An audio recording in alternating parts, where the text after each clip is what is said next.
This is the Bates Bobcast, our weekly podcast that takes a look at the week that was in Bates athletics. My name is Aaron Morse, and this week we're chatting with the Maine Rookie of the Week, Bates first-year guard Sarah Hughes, in advance of a rather huge game against Bowdoin this Friday at Alumni Gym. Plus, a 10-year-old Bates track and field record fell in Boston on Sunday, and meet the newest assistant coach for the track program, NCAA Woman of the Year finalist Sophia Slovenski. All that and more this week on the Bates Bobcast.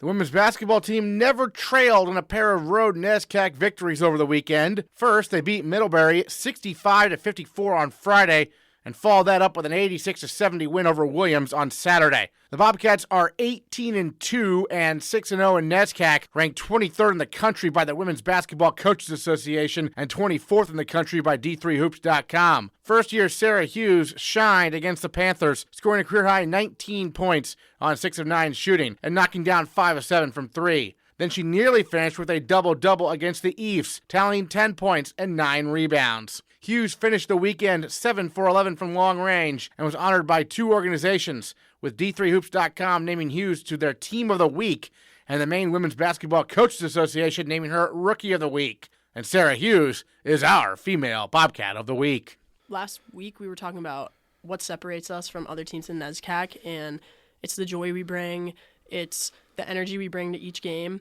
And in the past, we've had some games where we come out a little slow, and so we wanted to tighten that up a little bit. And so we came out with killer mentality, ready to crush their hopes from first quarter. Yeah, and clearly did, and some convincing victories.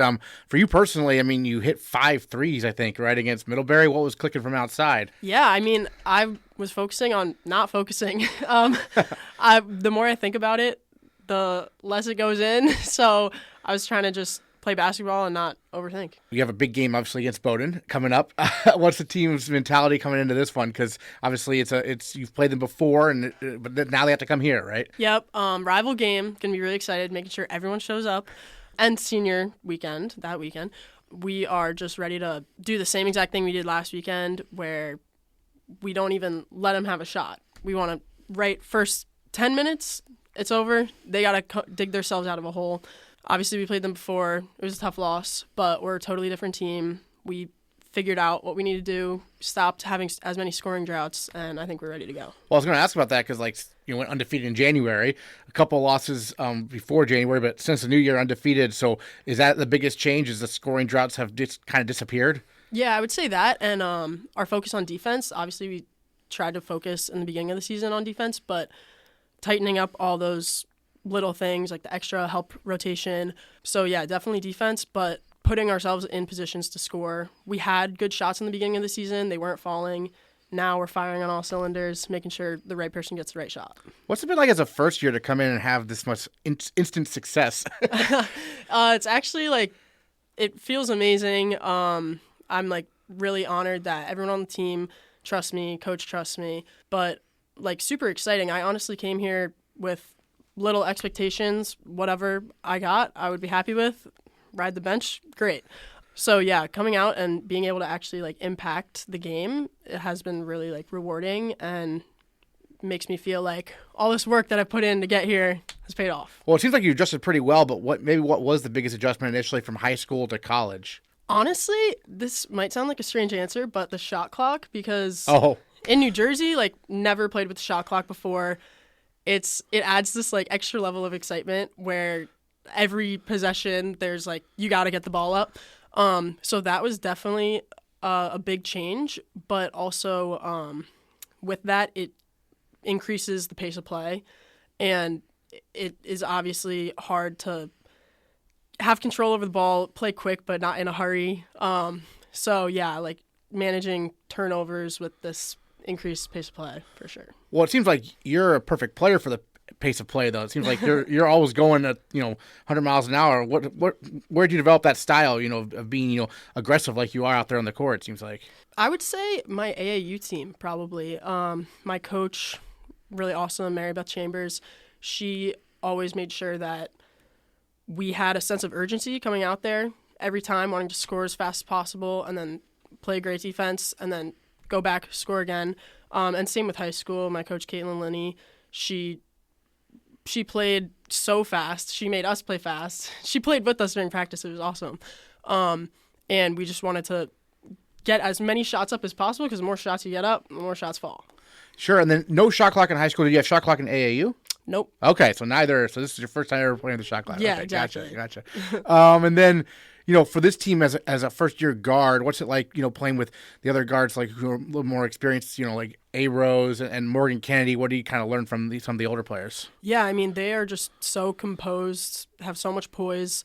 When they make a mistake, you can see it just go right out of their head. They don't dwell on it, and that's definitely something that I'm learning from them. But also, just IQ-wise, like obviously I played 4 years of high school basketball, so I have experience from that, but college is a whole new thing. So I've been making some freshman mistakes at the end of the game, but they're helping me develop that IQ. I'm curious, growing up, what made basketball kind of your sport? This is actually a funny story. I started dribbling basketball at 6 years old because I was obsessed with High School Musical. Okay. And so I was like, I want to be like Troy Bolton, and I started dribbling basketball. And that was your sport? Did either your parents play? Nope, neither of my parents, none of my brothers. Just didn't run in the family at all. Gotcha. And when did you realize, hey, I'm kind of good at this? I would say like maybe when I was 8, like we played travel, and the youngest team wasn't like I played up 2 years because they didn't have a team my age, and I was like, oh, maybe I am good at this. So, yeah. Excellent. So being from New Jersey, what kind of got Bates on your radar? Honestly, where I'm from, not a lot of people hear about Bates. So I was playing in a tournament over the summer, and coach reached out to me, and I looked up Bates. It's a great school. I was like, okay, this is awesome. She's interested in me. Like, let me check it out. And it just became like the perfect match. I took a lot of time making my decision, and there was nothing that held me away from the school. So was Bates on your radar when they won the NESCAC title 2 years ago?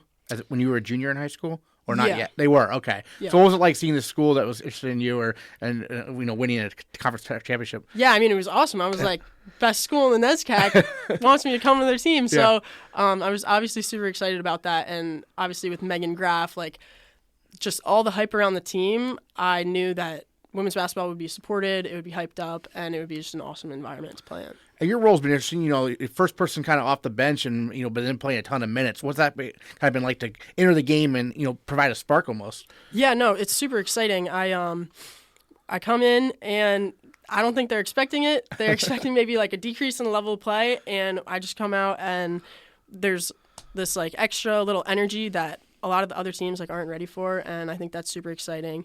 Especially I'll get paired with someone else like Soph or Maya, and just getting in these new legs makes it a lot harder for the other team to counter. I can tell just because I manage our social media for athletics, your parents are all in on Bates Bobcats basketball. What's that like to have that kind of support within your family? It's awesome. Yeah. Like they, no matter what, 10 toes behind me. I love them so much.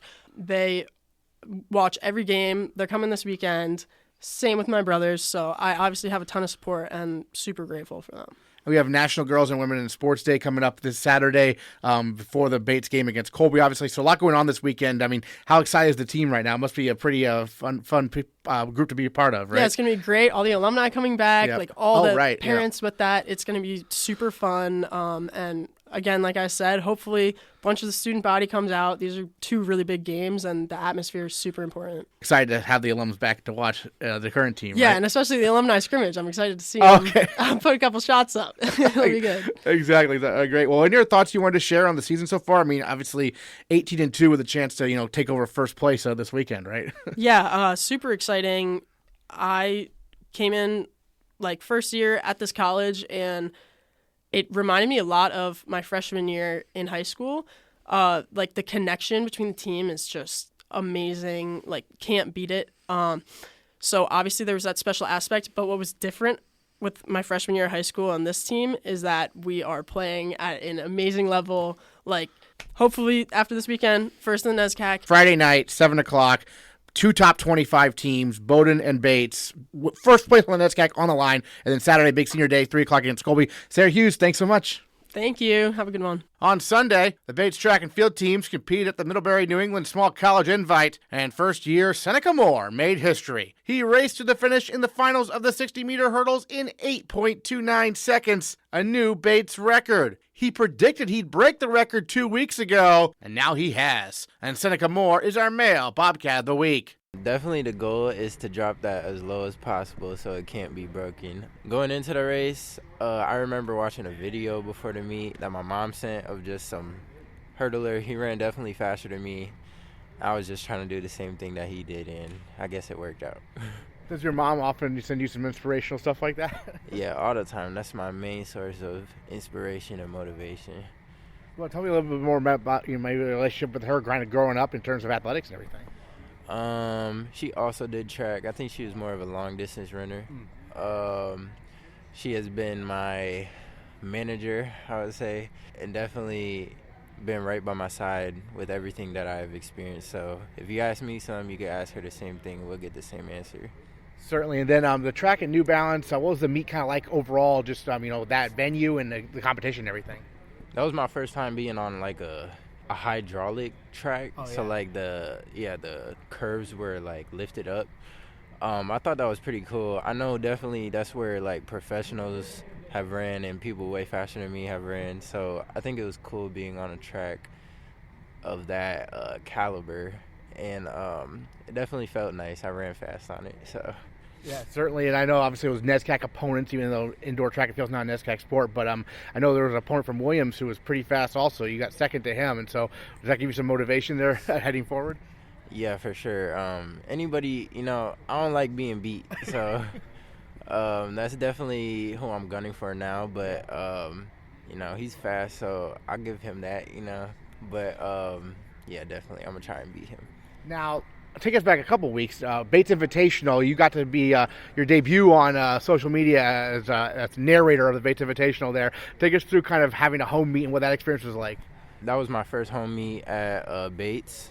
Somebody on the team came up to me and asked if I wanted to narrate the track meet, and I said yeah, and I thought it was pretty fun.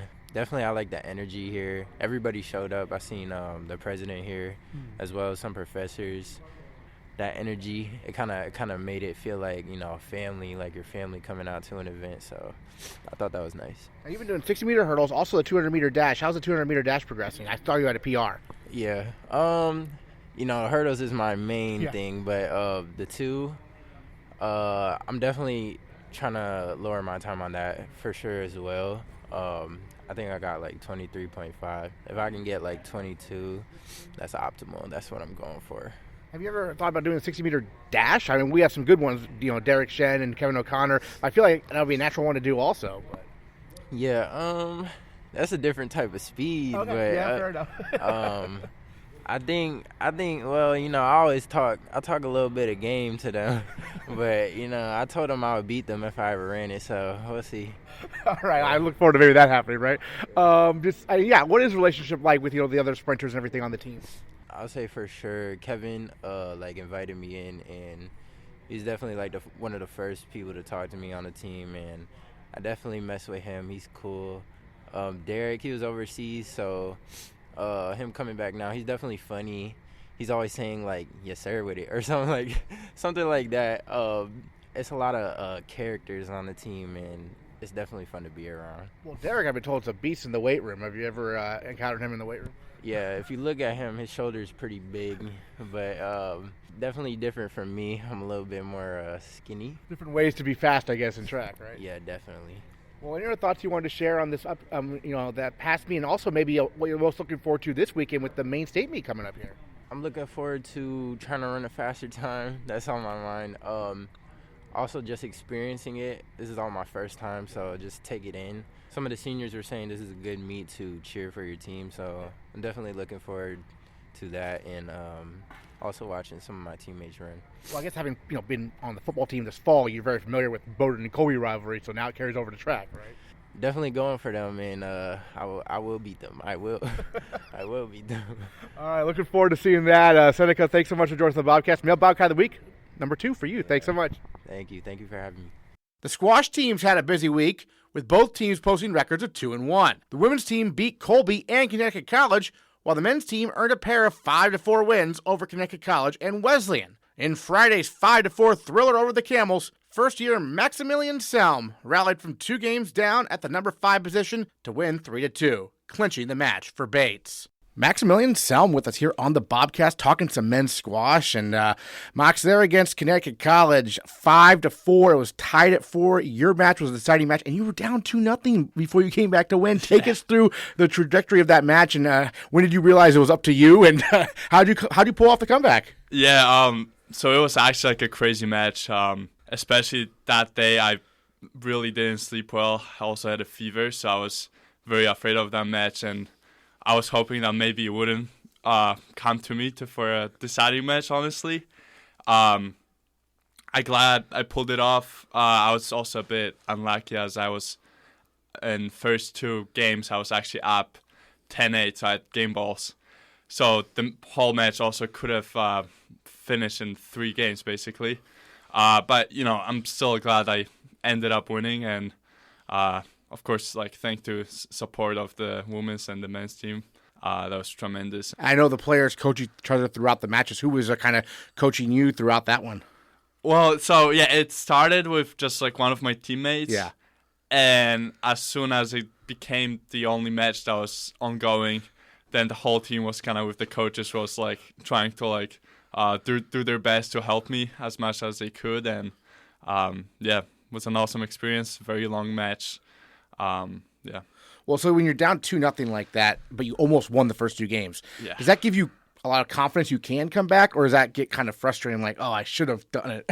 yeah, no, for sure. I was kind of frustrated, of course, because I knew that I could have won it in 3 games, but I still, till the very last game, basically, I believed that I should be the one winning the match, so that's what kind of held me in it, and it was basically just a belief, and I was just confident that I was going to win it. Well, the 3rd game, you dominated 11-2. Yes. It was an easy one, kind of, almost. But then 15-13 the 4th game, so that was, nip and tuck there. Yeah, that was a bit stressful, not going to lie. But as I said, till the very last ball, I truly believed that I was going to win the match, so that also, helped me just get through it. And 15-13 was a rough one, not gonna lie. Were you down to your last point at any point in that one? Yeah, so he actually had two match balls. Oh, yeah, okay. So fought through it. What was the celebration like with your teammates after you won? Oh, it was crazy. It was madness. Yeah. And the team must be feeling, pretty good at pulling off these 2 5-4 wins. I know it's a young team. You haven't had the numbers you might necessarily want this year, but what was it like to get those 2 back-to-back victories this weekend? Oh no, feel great. Especially that now we kind of secured the spot in NESCACs. So for sure it's gonna be easier to play the game against Bowdoin tomorrow. Sure. Which is also gonna be huge for us, especially because it's first Bowdoin, but it's also can make our seeding for NESCACs a bit better. Tell me a little bit about growing up in Poland and how you first got into squash. Yeah, so I've been actually playing squash for quite a long time now. I think I started when I was 8, before I actually played tennis for a bit. Sure. Yeah, no, but growing up in Poland was great. I actually had squash first in the 2nd grade for my PE class, which is very interesting, very uncommon, I think, even in Poland.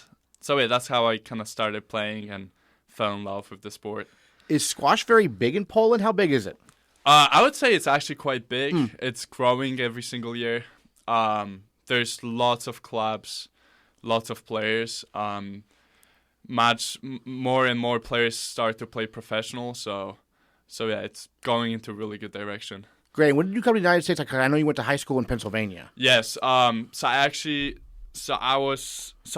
kind of funny because I never actually planned to go to the U.S. for high school or college. It was a bit of a coincidence as one of my teammates went to the Hill School, to my old high school, and he kind of asked me if I didn't want to pursue a similar thing, and so I was like, why not? So I tried it, got in, and just went there. But yeah, so I went to the Hill for my sophomore year and did 3 years of high school in the U.S., and now I'm here. Great. And kind of when you're looking at colleges, what made Bates the place for you? So I really love the program. Rye is a great guy, really good coach, and also Bates has great academics, so that's kind of what I was looking for. It was a great fit for me. So what's been the biggest adjustment to college squash compared to, playing in Poland or playing in juniors in the United States?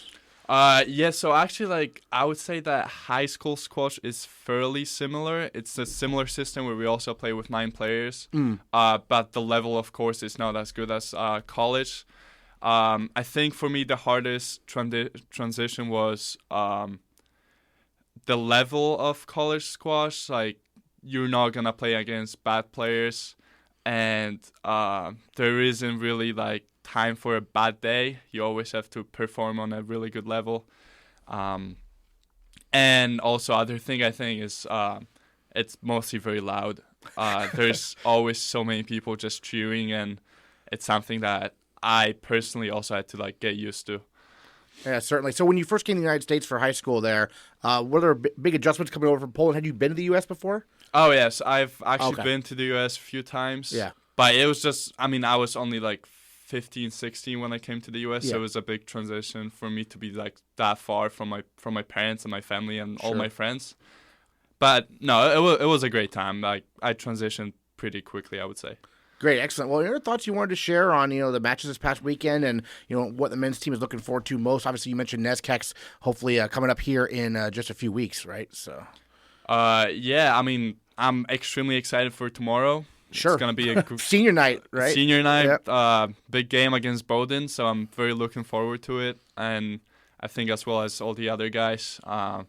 I hope and I know that we can win. Yeah, Bowdoin and Bates, similar rankings kind of nationally, so it should be a good matchup. That's 7 o'clock tomorrow, as you mentioned. That's a Wednesday, 7 o'clock, Bates Squash Center. It's the last home match of the year, so everyone should come out. Max Celm, thanks so much for joining us on the Bobcast. Thank you. Pack the courts. A familiar name has returned to the track and field coaching ranks at Bates College, as Sophia Slovenski has been named an assistant coach on the staff of head coach Curtis Johnson. Slovenski becomes a third-generation track and field coach for the Garnet and White, following in the footsteps of her father, Paul, from the class of 1985, who was also an All-American pole vaulter as an undergraduate at Bates, and her grandfather, the late, great Walter Slovenski, who for 43 years led the Bates track and cross-country teams to 726 victories, 5 undefeated seasons, more than 20 state of Maine championships, and 4 New England regional championships. Sophia was an NCAA Woman of the Year finalist this year, as she shined as a varsity athlete at the University of Southern Maine, winning a national championship in the javelin in 2021. And now she joins the Bobcast. Well, Sophia, thanks so much for joining us on the Bobcast. Really happy to have you on. Obviously, we'll get to your family legacy in a moment, but tell me a little bit about, after graduating from USM last spring, what made you want to get into coaching? Totally. That's a really good question. So at the moment, my full-time job is I work for a nonprofit called the SG United Foundation, also known as Strong Girls United. And we do a lot about empowering young girls in sports. And what better way to do that than to be on the ground coaching? And so I owe it all to Coach Leonard, honestly. Her dad had reached out to me at the beginning of the summer, and I was like, I'm fresh out of college. I don't think I can be a coach. But then my sister, Phoebe, had run the Maine Marathon, and I ran into Coach Leonard afterwards, and she was like, hey, just so you know, that coaching position's still open. And I was like, interesting. And then it was one of those thoughts that just didn't go away. It was in my head the whole time. So I was like, I'm going to look into this. I'll just apply. I don't know what my chances are. But I applied, and immediately Curtis took me under his wing. He was so incredible through the whole process. And then I got to meet Selena Cunningham, Adrian Scheibels, Jason. They're all phenomenal people, and I'm really happy to be at a school that they get to lead. Then I went through the process, and I got hired, and I'm here, and I'm like, whoa, this is wicked cool. And so I'm joking because the other day I showed up to practice, and I have on my Bates sweatshirt, my USM jacket, and a Bowdoin hat, and I was like, Gotta choose, Sophie, gotta choose. But honestly, I just think it's a neat opportunity to get to be through all of these incredible schools and track and field programs throughout Maine. So what did it mean to you to be an NCAA Woman of the Year finalist and getting to go to Phoenix for everything in terms of, the hoopla around that and, being, a USM winning a national title and then being a Woman of the Year finalist this year? What did that mean to you? You mentioned you work for a nonprofit that drives this type of stuff, right? Right. Yeah. Well, first of all, it was just a huge honor. I remember I got an email and I was like, no way, this is super cool. And I was just excited to kind of two things. One, to get to represent my alma mater and to get to represent just sports in Maine, first off. And my second thing was I was so excited to meet the other nominees, like just seeing their names and seeing all that they've done for women's sports as well. It was just a very exciting experience. And so going down to Phoenix, awesome. Obviously, the NCAA really goes all out for these events and this convention. And so we were there, and right away, Celine Cunningham texted me, and she's like, hey, let's meet us. And I was like, oh, this is so nice. And so then I met her before the honoree luncheon, and she gave me a sweatshirt that they got for me. It was just so sweet. And my dad got to meet Celine and Adrian as well, and he just said that you're so lucky to have these role models all around you. And I attribute it as well to Kim Turner was my athletic director at USM, and you can't be a strong woman without strong role models. And so I'm very grateful to all the role models that I've had and mentors along the way, for sure. But yeah, overall, it was just a wicked cool experience getting to stand up on that stage alongside 30 incredible honorees who all deserve to be there. Now, your background is interesting. You grew up in Canada. You Yes, didn't grow up in the yeah. United States. No. So when did you end up coming to the U.S. for college? Or Yeah, so kind of funny. So born in Watertown, Boston, but lived in Watertown, Massachusetts until I was 5. That's when my dad was the track coach at MIT. Right. And then when I was 5, we moved to Toronto, and my dad was my athletic director there. And so I've always had him as my coach, pushing me along and mentoring me along the way. And so, yes, in Toronto, I lived there from when I was 5 till when I was 17. And I always knew I wanted to go to the U.S. for sports, right? Never quite knew which sport, though, until about 11th grade. And then I was like, yeah, definitely track and field. But so then from there, Toronto, I went to Phillips Academy Andover for a year, which is where Lonnie Silversides, my boss at Strong Girls United, she used to teach at Andover. Oh, nice. Except I was there on her sabbatical, so it was kind of a weird thing of how we met later on. Anyways, and that was like what connected us. But so then I went there for a year, ended up going to Bowdoin, and then transferring to USM, and now I found myself as a Bobcat. And you won a national championship in the javelin. Take us through that final throw to win it and what it meant to you. Oh my gosh, that was just the coolest thing, really. I had gotten COVID earlier in the year, and then my last day in quarantine, I got appendicitis, and so I had to get my appendix out. And so it was kind of honestly like a blessing in disguise, because it gave me some time to rest my shoulder. And I was in this sort of mental phase where I was having a difficult time with pole vault. And so I had found my love again for javelin, and I was really just feeling good about it. But then also I had this emphasis of find the fun. That was my motto for myself. And going into it, I told my head coach, Rob Whitten, I was like, I'm just going to be doing my own thing, dancing on the side. It doesn't mean I'm not interested. It just means I need to be in my own headspace right now, and I'm going to do all that you've taught me how to do, And so then going out there, I had heard, I don't like really knowing where I am place-wise, but I had heard that I had fallen behind, and I had seen a girl, Anna Swanson, who, so amazing. It was her first year throwing javelin, and she was absolutely throwing bombs, so that was awesome. But yeah, anyway, so I went out there. The day before the whole event, we went out there, and I literally just took a visual image of the place. There was a tree at the very other end of the runway, and I was like, I'm going to hit that tree. That tree was probably like 500 feet away, so would not have hit that tree. But that was the goal, you know? And so then that day, I get on there throw after throw, and I know what I needed to do was have a powerful, strong, and firm plant leg, and I kind of kept breaking at the knee. So I was like, all right, go do this throw as you visualized it a million times the night before. And so went out there. It just felt like a piece of cake, if that makes, your best throw always just feels like, whoa, how did I just do that, But as soon as it left my hands, I was like, wow, that felt really good. And I was excited, and I'm going over, and there's like a video of it, and you can see I'm talking to myself the whole time. I'm like, saying these numbers because in my head I kept thinking a number, and then all of a sudden I heard them say 8, and I was like, there's no way that was 38. Did they just mean 48? And then I was like, that was 48 feet, and just kind of lost my mind, and it was the best feeling ever. It was really awesome. And I assume it was a PR then. Oh yeah, that was a big PR. Big PR, yeah. Big PR, yeah. Excellent. So at Bates, are you coaching then the vaulters during the indoor season and then javelin in the outdoor, or how's that going to work? That's a good question. I'd love to help out with javelin. Yeah. Pole vault is definitely what I was hired for and what I'm here to do. Yeah, and like I said earlier, of having some difficulties with vault, I think that has then made me into a better pole vault coach. I had like a lot of mental blocks and things with the pole vault because it's a scary event, but working through it and practicing my mental game has really helped me then love pole vault again. And now when I see my athletes out there, I'm like, oh, someone give me a pole, I want to jump. But it's really fun to be coaching as well. Well, then we saw at the Bates Invitational, Carson Mollerine set a PR in the pole vault and in a number of other events as part of the heptathlon. But I heard you saying like you're really proud of him. So take us through his development kind of from your perspective as a coach. Oh, he's a phenomenal athlete. He works so hard, and it's an honor to coach him, honestly.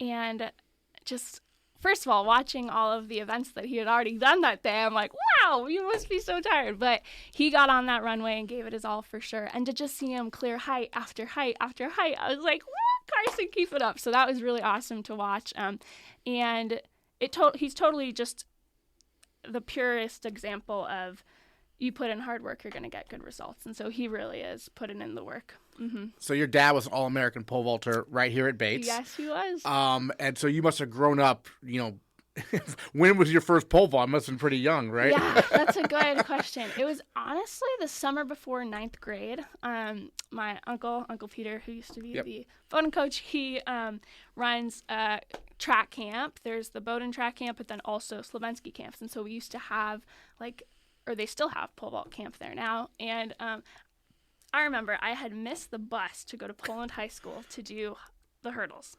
And so my dad was like, go do pole vault. And I threw a bit of a fit, but went over, tried it, and immediately was like, oh, I get to fly through the air with the pole. This is pretty cool. And so, yeah, the rest kind of just went from there. I had wonderful coaches in Toronto from Bolton Pole Vault, Doug Wood. They were just such icons over there. And so Alicia Newman actually trains under those coaches. She went to the Olympics for Canada, and she's an incredible athlete.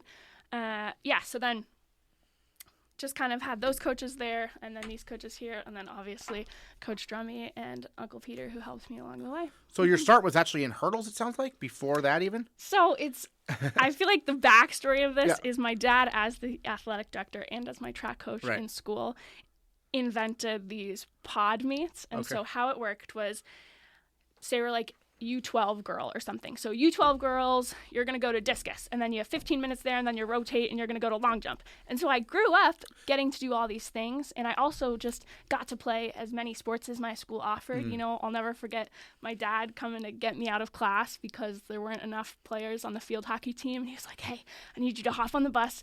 Mr. Gill will teach you the rules on the bus, and you're going to just get in there and just make sure they don't score, play. So that's what I got to grow up with. And honestly, my dad is just such a legend in my eyes, and he's always been a phenomenal father. And I think something is, at Strong Girls United, we talk about this a lot, of specialization in sports really early. And I think that leads to burnout a lot. And so I lucked out that I got to play all these different sports, which then, volleyball helps with your hand-eye coordination, and all these different things. Ultimate Frisbee helps with your endurance. Like, playing more sports makes you a better athlete. And so I just feel very fortunate that I got to do all these sports and events. Well, it sure sounds like you would have been a natural multi-athlete then, right?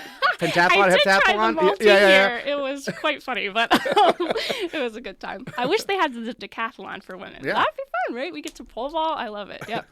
Excellent. Maybe and then, someday. Yeah, for sure. And then you mentioned your dad, being a legendary coach, legendary athlete here at Bates. Your grandfather, who you never met, right. But Walter Slovenski, we have a whole, generations of alums who, there's a whole Facebook group dedicated to him and everything. So what stories did you hear about your grandfather growing up? Oh, well, just like all the stories of him leaving gas tanks along the highway to save a penny here or there to go pick up gas. It's definitely qualities that we all see in my dad now, which is quite funny. But it's been such an honor coaching here because so many officials and people from the community knew my grandfather. And like I said, he passed a month before I was born. And as much as I wish I had gotten to meet him in person, I feel like the stories I hear from people here keep him alive. They keep his legacy alive for sure. And it's so neat to hear. I was just at a track meet and James' mom came up to me and she was like, I was at Bates when your grandfather was here and Title IX had been passed a while before, but they still had gym class as a requirement for women, but your grandfather started like a lifting program or something for women, and she was in that. And so just to see how he was really a champion of the students and a champion of athletes through and through. And also I just love seeing, so we had found an article that I'm the same height as he was, and I think that is my favorite thing ever. So it just cracks me up. But you know, I think Slovenski's a lot of us, we can be small but mighty. And so it's an honor to get to watch into the Slovenski track and field to coach. It's funny you mentioned the gas tanks thing. Yeah. I have heard from some of the athletes that his driving was a little questionable and they were on some trips. I don't know. I have not heard that. Oh, yeah. He would drive the van and there were some adventures on the road. Yeah. I bet there were always adventures. Always adventures. Excellent. So, I mean, just in terms of what are some things, you know, as a first-time coach now, what are some things you're kind of learning along the way that you maybe didn't expect? Definitely. I think the whole thing is a learning journey, and that's the best part. It was actually quite funny. I keep getting mistaken as a student, or like at the meet last week, the official asked me 2 times when I was going to get on the runway for warm-ups, and I was like, no, I'm just here coaching. But it's one of those things where every day is exciting and every day is new, you know? And so I had taken a class called sports psychology where I learned a lot of things. And one of it was coaching to the individual athlete. And that's hard when you have 80 plus students, but it's nice with a small pole vault group of 5 people. I can really tailor it to their individual needs. And so that's something that I'm working on. And last week I went to talk to Coach Curtis about what I can do better and things like that. And he's just been so supportive, and so have all the coaches, you know? And so just figuring out how to work around injuries and things like that. I will say, as soon as I started coaching, after that first meet, my respect for coaches just went through the roof. It is, you know, as an athlete, it's all the pressures on you, and you feel very like internally focused and whatever. But as a coach, it's your focus is now outward, and so it's a different viewpoint, and I think it just makes me love the sport even more. So you mentioned your full-time job earlier. Can you elaborate a little bit more? It sounds interesting because it involves sports, obviously, and growing up. We do have National Girls and Women in Sports Day at Bates. We're celebrating this Saturday, so I think it's pretty applicable to today. But tell me a little bit more about your day job, I guess. Right? Definitely. Well, we hope someday to get a Strong Girls United program going here at Bates. That would be awesome. Strong Girls United, our mission is to empower girls to be strong, confident, and resilient, and we do that through sports, mentorship, and mental health programming. And so that is like the basis of our foundation. And we have this motto that strong bodies, kind hearts, unstoppable minds. And I think what makes us unique as a nonprofit is we really do our best to connect college and professional athletes with the developing elementary, middle school athletes. And so just having that role model. This past weekend, we were at the PWHL game at the Tonga Center in Lowell, Mass, where we watched one of our mentors, Claire DeGeorge, who plays for Minnesota, go against Boston. And that was really exciting. They stayed for meet and greet afterwards. And I was just watching footage of that today for my job. And I was just like, it is so neat to see the direction that women's sports is going, you know? And it's just so exciting, the support that's gathering around it. And it's a great time to be a woman in sport, that's for sure. Anyways, my job, somehow, I ended up as a marketing vista, which is really funny. I joke about that because I've never taken a marketing class. But like I said, I really enjoy just the excitement of learning new things. And so I'm learning how to make website pages. I'm creating newsletters. I'm the contact person for our marathon runners. And we're putting together a female athlete leadership conference that we'll be hosting in Cleveland. And we actually hosted one for all the schools in Maine that wanted to attend. at St. Joseph's College in September. And so just getting to be in a space where I can uplift and support other women is very exciting for me, and it's also definitely a passion of mine. And so I'm an AmeriCorps Vista, so I'm a volunteer in service to America, and that's how I got employed with Strong Girls United.